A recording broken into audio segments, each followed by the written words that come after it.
Like a reality TV show, two people from two different communities which are sometimes in conflict have been thrown together in a challenging environment. Pesach Stadlin, a rabbi based in Israel, and Abdullah Faaruuq, an American-based Muslim imam, became roommates for a month at the Hindu Ashram in Ahmedabad, India. This is Benjamin Bresky for the Jerusalem Post. Come to change the world, come to change the world, let's rearrange it. We can build a world of peace, we can build a world of love, we can build a world of unity. If it's one family that you're thinking of, we can change it, rearrange it. We can build a world of peace. We can change it, rearrange it. It's only in our hands. Okay? You're gonna work with me? You're gonna be your best? Best? How did they take you, a Muslim fellow and a Jewish fellow? Oh, they couldn't be happier. Well, first of all, you have to understand that the Hindu religion encourages the seeking of the divine wherever you can find it. So they are sort of poly-religious. Every day at this ashram and at all of its centers and schools around India, every morning before they start doing anything, they have a interfaith prayer service where they recite verses from the Quran.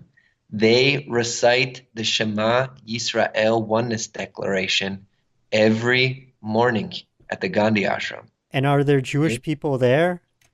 No, I mean now They there's just me. do it every day, regardless of Do it whether every day, regardless of if there's a Jew there or not. We were teaching. The Imam and I are part of our work here is to teach together, and we were we took a car through what they call slums, and we showed up at this school in the middle of the urban village, and right when we walked into the school, they were doing prayer, and they were saying the Shema Yisrael, declaring the oneness of the divine in the school. Not because I was coming there. That's just what they do every day. And what organizations are sponsoring this trip for the two of you?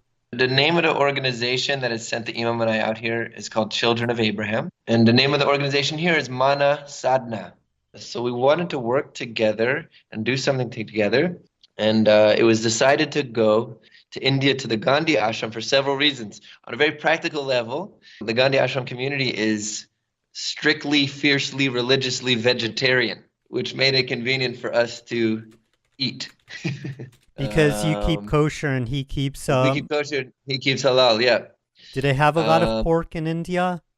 No, in this neighborhood here, I don't think there's even any meat eating. There might be some meat eating, but in general, in the Hindu culture, there's no meat eating. And what's it like? I thought some activists would say you go to Israel or you go to a Muslim country because one of you is Muslim and one of you is Jewish, and instead you went to a country where the majority religion is not Islam or Judaism. That's right. Yeah, that's right. In this town of Ahmedabad where we are, there's 142 Jews. There's a pretty strong Muslim community. But yeah, so it's sort of, I didn't think about that, but this is sort of like a neutral ground. This is true. We're creating a different paradigm by actually injecting into this framework the wondrous, not only possibility, but the reality of a Jew and a Muslim working together as human beings for a common cause. We are coming from Abrahamic traditions, but we're finding a great many similarities in the Hindu understanding of life. This is some of what's necessary in order to bring about the so desperately needed reality of truth and brotherhood. This thing has been so rich. I'm not saying, it's going to solve the problems of the world, but certainly it's a glowing example of what's possible in our humanity. And change the world. Yeah, come, let's change the world. We can change it. We've been singing songs to the kids. We can build the world with love. We can fill the world with peace. We can fill the world with harmony if it's oneness that you're thinking of. Yeah, listen, this is very strange, brother. You know, I don't know you at all. But I would tell you that this is, I'm 70, I'll be 72 a few months, okay? I've never seen anything like this. I'm not a baby. I grew up I was 16 years old in 1963. You weren't even around. You weren't even thought about. You know, your mother and father hadn't even thought about you. I've had all kind of experiences, and I've been to several countries in the world, but this is different. And I want you to tell the people they're doing something different over there. Yeah. You don't know what it might blossom into.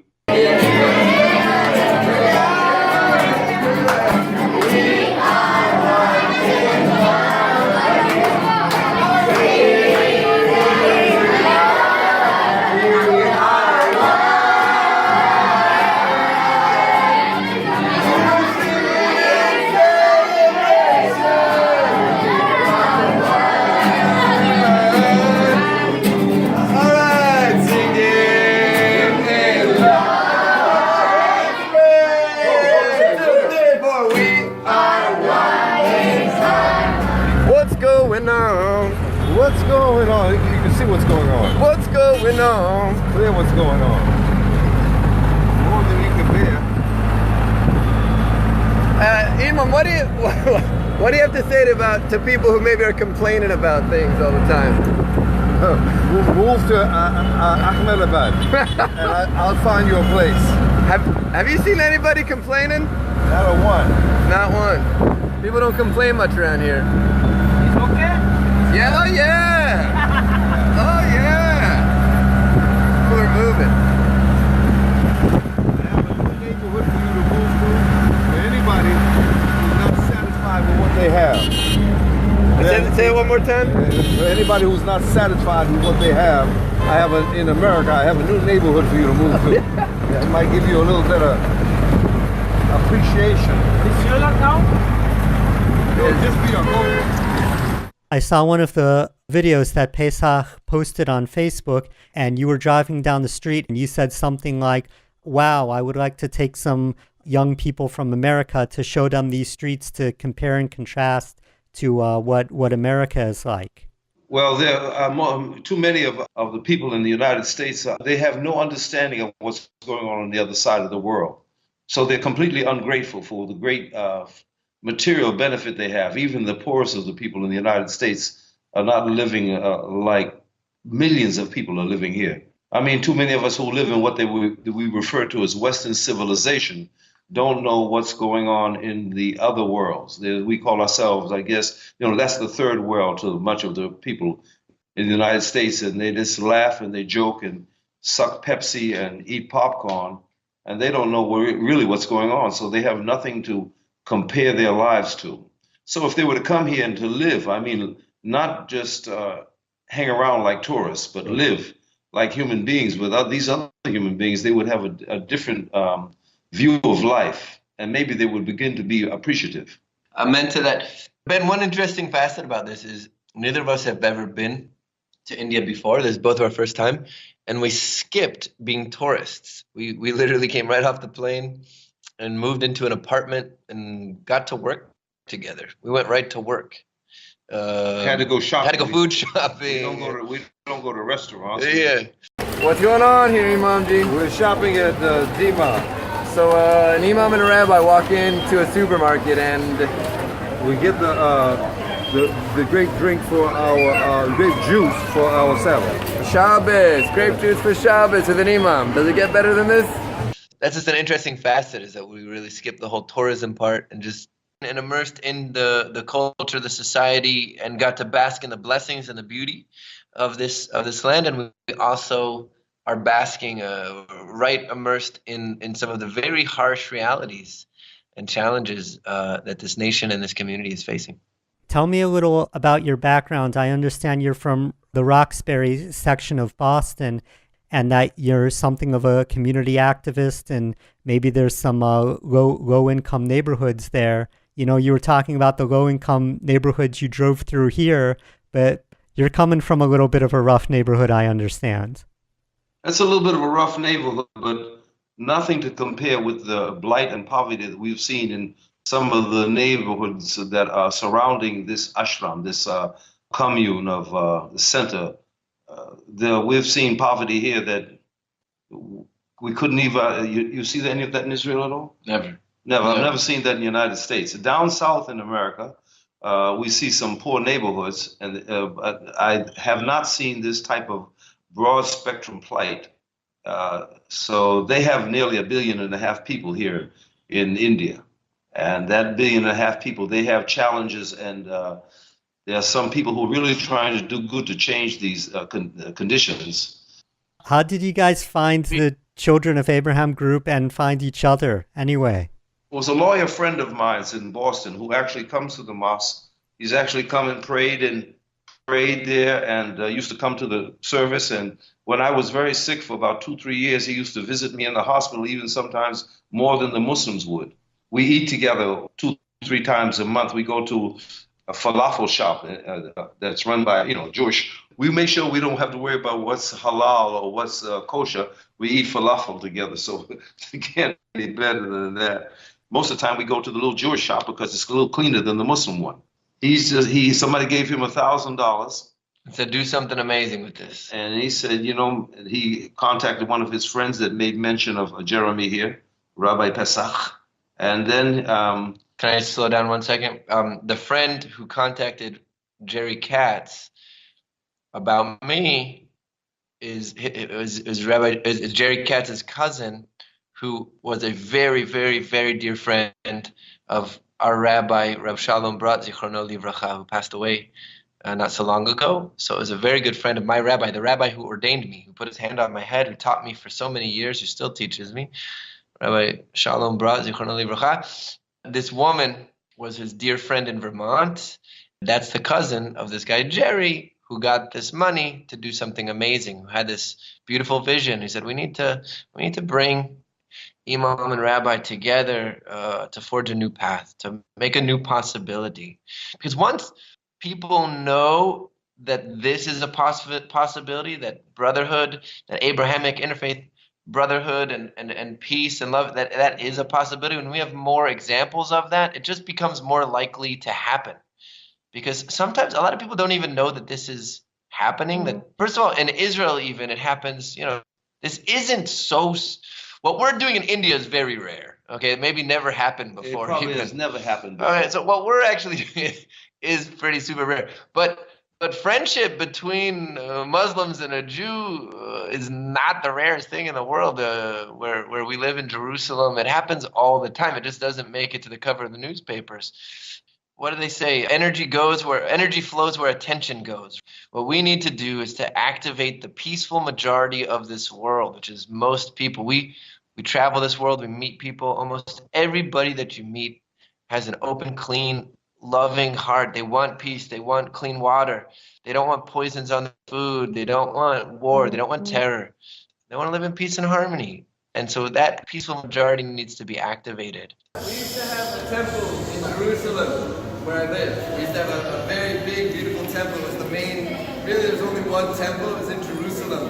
And all the Israelites would come there 3 times a year for holidays, and it got destroyed. It got wrecked.